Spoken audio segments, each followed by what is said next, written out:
Okay, so we're doing this.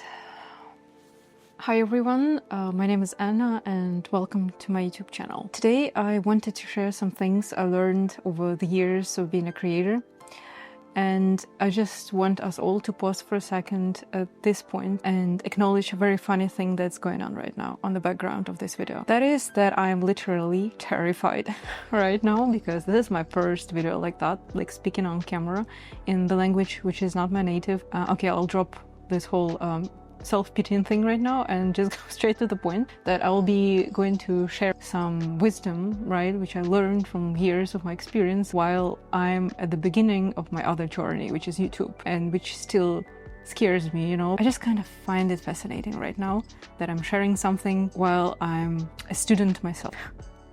Okay, so with that said, I think I can get to the point. If you want to know more about me, I'm gonna leave a little text box here where you can see that I'm actually a real content creator with years of experience and a huge list of brands I worked with, just in case if you need some validation for my words. But otherwise, I think if you're here, you probably saw this on my Instagram, which was my main page for the last 10 whatever years. My whole art journey is right there. You can scroll down, you can see where I started. I'm completely self-taught, and everything I say just comes from my experience. And my goal is to help you guys avoid some mistakes I made, and maybe some mistakes are just unavoidable, but I hope it will just make your journey a bit easier. So first thing I want to say is that when you embark on this journey of being a creator, you need to acknowledge that it can take long. This is an illusion I see often in young creators with a little experience, is that people assume that it will take them maybe a year, maybe even 6 months if they will be consistent and they will be learning and they will be creating, and they will hit like their first 10,000 followers, for example, or their first really big client like in 3 months or maybe in 6 months.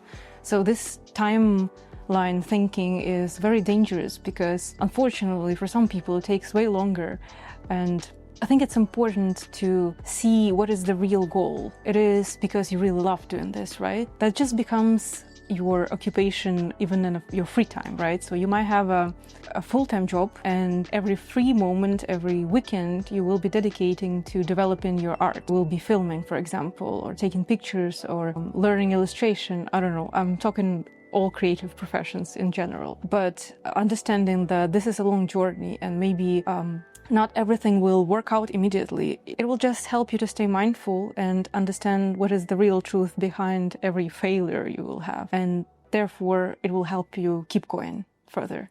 The right mindset to have is to imagine that you will never succeed and ask yourself, is that something I really want to be doing anyway? You know, just because I really love it. Which actually means that you'll succeed quicker, from my experience as well.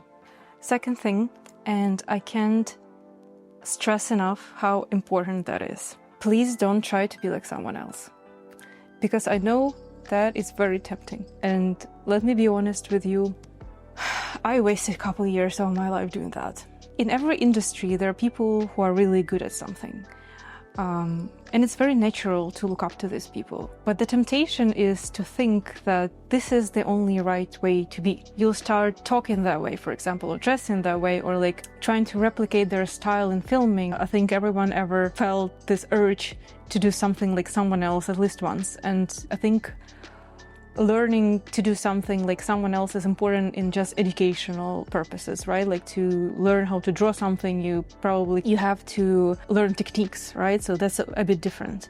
What I'm saying is having an ideal image of someone, some creator that you think is like this big and that great, that this is the only way to be. So please do not fall for that, and develop courage of being yourself.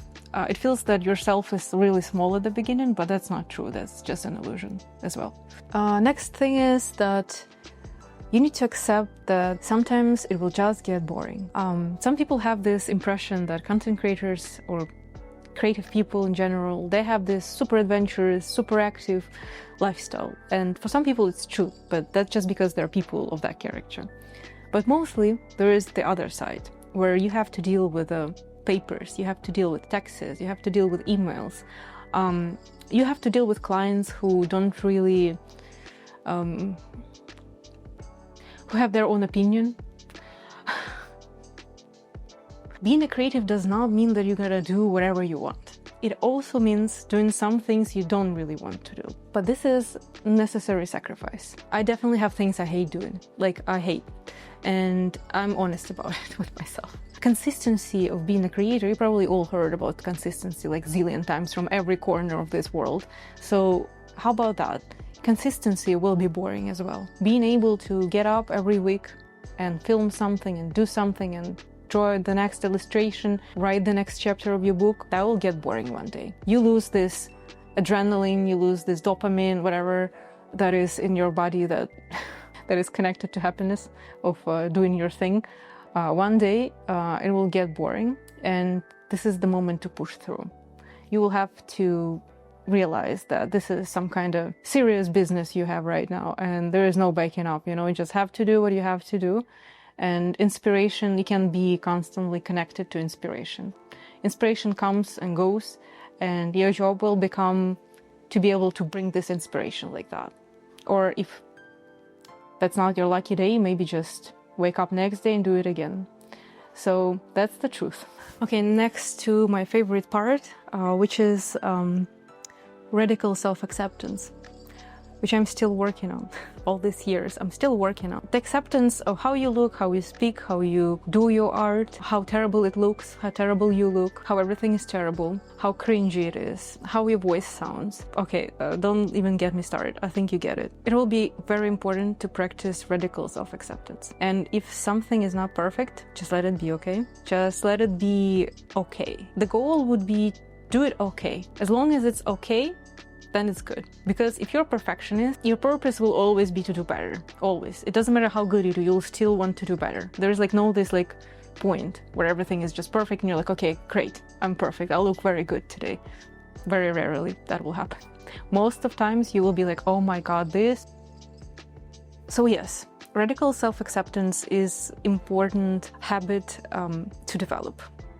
Basically, it means that when you finish project, the project is completed and there is no obvious flaws. You just accept that the project is completed and you move on. And you don't think how this thing looks, or maybe you could have found the better font, or maybe you could have done the better coloring. You don't. The project is completed, move on. As I said, I'm still working on it. That's a lifetime journey for some of us. With that, I think it's really good to mention the next one, which is self-development is constant. And that's good. That's how you get better. There always will be next thing to learn, next thing to try out, next camera to buy, next lens to buy, next technique to learn. There's many of these things that will be exciting for you. And making this video for me right now is this next thing, for example, because once you start stagnating or you stop developing yourself and you feel like you're hit some kind of ceiling of interest, I would say. It's not like I'm the best photographer ever. No, I'm not saying that. I'm just saying I hit some point where what I'm doing feels flat for me. So that is that boring moment, by the way. But what I'm trying to do with that, I'm trying to see this point as a point of self-development. So maybe what can I do else to become better? And I think for me is making this video right now. Ask yourself, what is that point for you and what else can you do? And asking yourself this question is very normal. That's an indication that you're moving forward and you're getting better and better. Oh my god, it's already 20 minutes. Moving on to the next, and that is unfollow all gurus.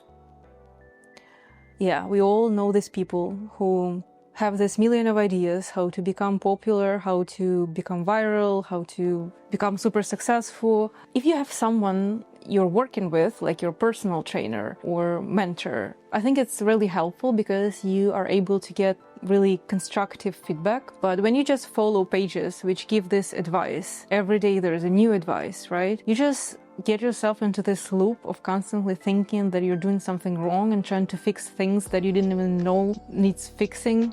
Any of these pages, the whole strategy of this is that keep you in this loop. Because yesterday there was these things you have to do. Tomorrow everything changed, you need to do this. Or algorithm changed, and all this endless advice that never actually works. Like nothing that you can do will change it. Like it doesn't matter. It's very important to separate two things, which is learning techniques and learning some hard skills, like how to edit pictures. That's something you learn and you know and you can use it. Or use these 5 hooks that will make your content go viral. No, it will not. Okay, just stop it. That like it went viral for someone, it does not mean it will go viral for you. You just waste your energy, okay? So let's stop looking for this like a magic pill that will change everything. That's like offering of magic pill everywhere. It's like magic button, you know, like do this and everything will be fine. No, it will not. Let's just accept it's not. It's not working like that.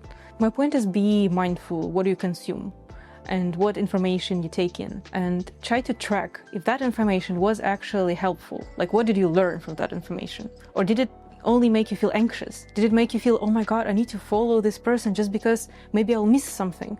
No, you will not miss anything. Focus on your art. Go take that picture, go make that video, go write that book, go make that illustration. That thing will help you to go viral, not this hook, okay? And the last thing for today on my list is don't overconsume. Don't doom scroll. That dopamine isn't worth it. For myself personally, I view content online as a chocolate. Yeah, that's actually a really good example to give. Like you can eat a piece of chocolate a day and you'll feel fine. If you eat several bars in a day, you'll feel sick. That's what you do when you doom scrolling. You're eating bars of chocolate every day, and it's not necessary. You need to be really mindful about it because, again, that's very tempting, and that's something that happens unconsciously. Like you don't notice how you grab your phone and start scrolling. I don't believe when people say that social media makes them feel happier or it makes them feel more inspired. Yes, some certain content makes you feel inspired, but it only makes you feel inspired when you consume it intentionally and mindfully, you know, when you know what you're looking at and what is the purpose. You can be like, I'm gonna go on Instagram because I want to find this really cool idea for my living room design or something like that. And you go and search and you find and save it. That's the good way to consume it. The toxic way to consume it is when you just scroll and something is happening in your brain. And what is happening actually, you can read so many psychology books on this topic. I think there is plenty of researches which will prove you that's not good. But from my point as a creator, and this video is about being creator, right? Not only it's unhealthy, it's that kills your creativity. That just takes away your energy. You just spend it on other people's lives. Like why? Why would you do that? Get yourself that piece of chocolate and go make your own. I personally don't even scroll anything. My relationship with social media is very specific. I like creating and sharing, but I'm very rarely on any social media platform. And that's all what I wanted to say today. Thank you for listening to this point. I hope you learned something interesting today, and I wish you luck on your journey. See you next time.